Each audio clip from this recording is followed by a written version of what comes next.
What if I told you that being indifferent to everything in your life is the best way to enjoy everything in your life? We will see a Stoic's view on why we need to be indifferent and how we can be free from worry so that we can enjoy everything better. This is part 2 of letter 4 in my series on letters from a Stoic. I will first go through the main quotes and ideas and then show you how they can make your life better. So let us dig in. Quote number 1. No good thing makes its owner happy unless his mind is prepared to accept its loss. Nothing, however, is lost with less discomfort than that which, when lost, cannot be missed. Quote number 2. No man has ever been so far advanced by fortune that she did not threaten him as greatly as she has previously indulged him. Do not trust her seeming calm. In a moment, the sea is moved to its depth. The very day the ships have made a brave show in the games, they are engulfed. If you've enjoyed the video so far, help me reach my goal of 50 subscribers by clicking the like and subscribe buttons. Quote number 3. Just as many have been killed by angry slaves as by angry kings. Does it matter how powerful the person in fear is when everyone possesses the power which inspires your fear? Quote number 4. Poverty brought into conformity with the law of nature is great wealth. You know what limits the law of nature ordains for us? Merely to avert hunger, thirst, and cold. It is the superfluous things for which men sweat, the superfluous things that wear our togas threadbare, that force us to grow old in camp, that dash us upon foreign shores. That which is enough is already in our hands. Before I go on with the video, just a disclaimer, I'm not a guru, expert, or master. I'm a normal guy whose life has greatly improved ever since I applied these principles, and I hope they can make your life better. Let us think of great character as a great equalizer of humanity. Whether you are rich or poor, lucky or unlucky, beautiful or not, we are all easily affected by things not going our way. Of course, we would prefer to be rich, lucky, and beautiful, yes. But remember that these things, like your financial levels or looks, are impacted by many things like the family you're born in, your cognitive abilities, luck, and location. And those things are actually out of our control. When things are out of our control, Stoicism advises that we should not worry about those things, because what is the use of worrying about things that we cannot control? Well, what can we control? We can only control our minds and how we react to external things. You do not need money, luck, or fame to do this. With such strong characters, we can be sure that we shall endure hard times and enjoy the good times, and if our characters are poor, we shall not enjoy the good times either. So, if your mind is weak and bad things come your way, you are going to suffer, complain, hate the world, or hate people. Those reasons may be valid or not. When good things come your way, you're also likely to suffer from anxiety of losing these things. You have a poor mind, so you cannot even enjoy the good times. Let's say you get your dream girlfriend or boyfriend. Now you're scared that it's not going to last forever. When you get your dream job, you waste a lot of time worrying about how you may lose it. We all know that worry is not a good place to be.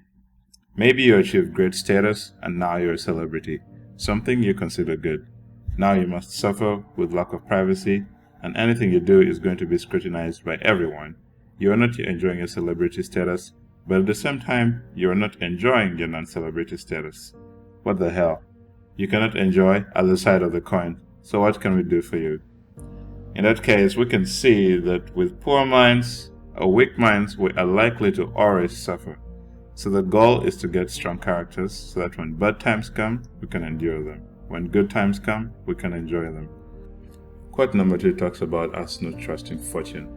If she has given you so much, she has easily threatened you as much. The very day the ships have made a brave show in the games is the day they are engulfed. This is just a reminder, if things are going well, don't forget the fact that things can go bad at any point.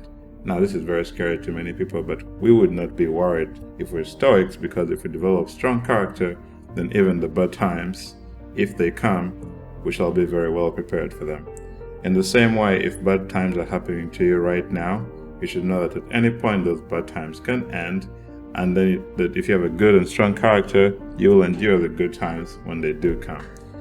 We see this all the time. As far as fortune has lifted you high, you're also likely to fall. Nobody wants to fall and lose their status, right? But what can we do? This is just the nature of the world.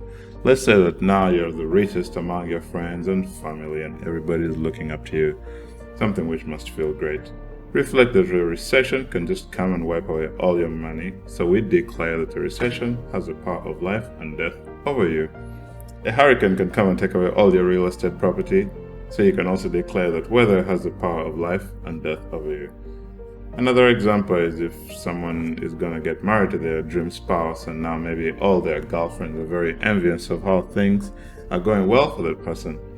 These are situations where that person has been lifted by fortune. But at any point, you can see that maybe a disease can come and take away that spouse. So you could declare that diseases have the power. So how can we escape this fortune? We do not know when she's going to be good or bad. And even when she is good, we have seen that we can suffer. When she is bad and everything is not going our way, we are suffering as well. Well, we find out that great character is the answer. Quote number 3 asks us, does it matter how powerful the person you fear is when everyone possesses the power which inspires your fear?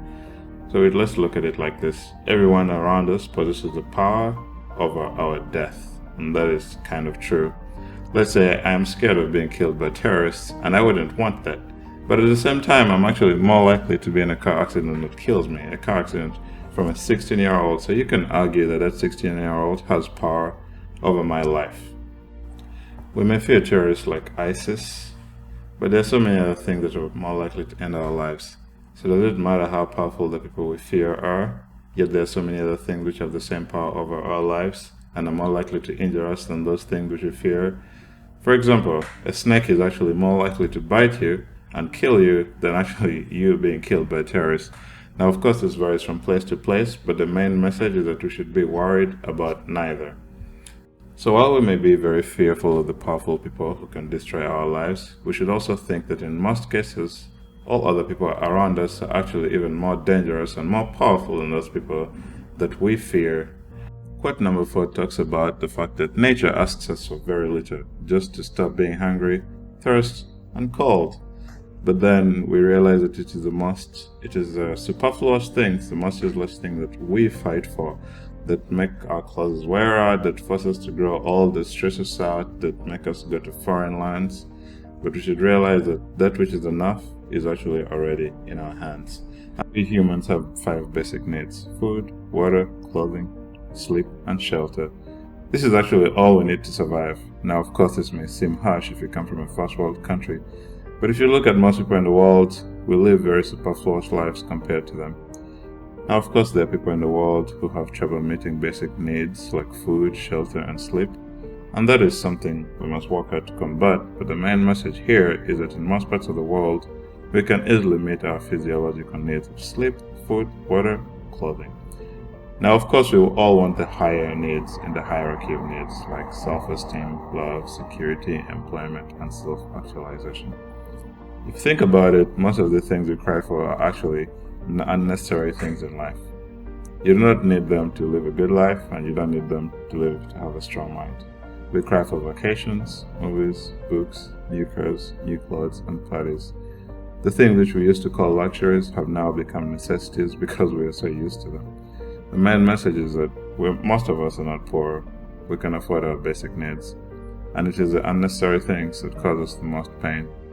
If we can realize that we already have enough, and that most of our wishes are just an extra to the enough that we already have, then we can be glad if we get what we wish for.